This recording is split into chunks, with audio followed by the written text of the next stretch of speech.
உயிர் எழுத்து உ. அடுத்து நாம் கற்றுக்கொள்ளப் போகும் உயிர் எழுத்து உ. முதலில் ஊ எழுத்து சொற்களை தெரிந்து கொள்வோம். ஊஞ்சல், ஊதல், ஊசி, ஊறுகாய். இப்பொழுது ஊ எழுத்தை எழுதும் முறையை பற்றி தெரிந்து கொள்வோமா?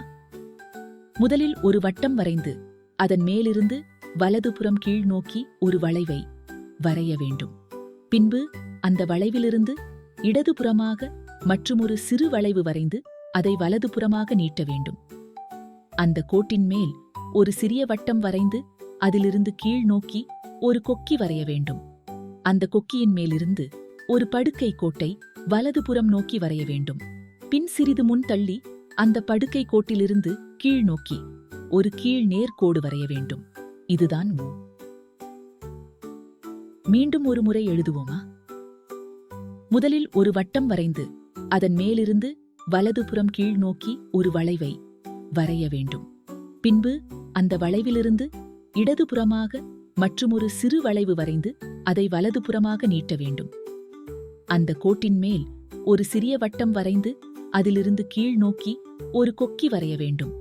அந்த கொக்கியின் மேலிருந்து ஒரு படுக்கை கோட்டை வலதுபுறம் நோக்கி வரைய வேண்டும்.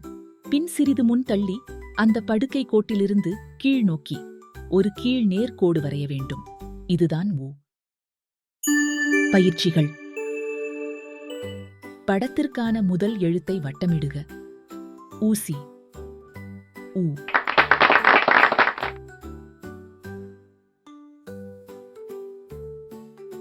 ஊதல், ஊ.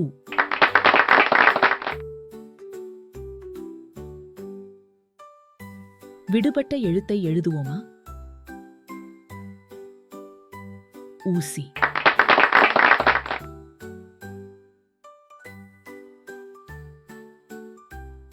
ஊதல்,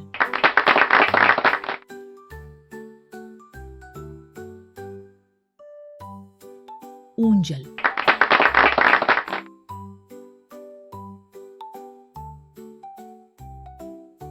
ஊறுகாய்,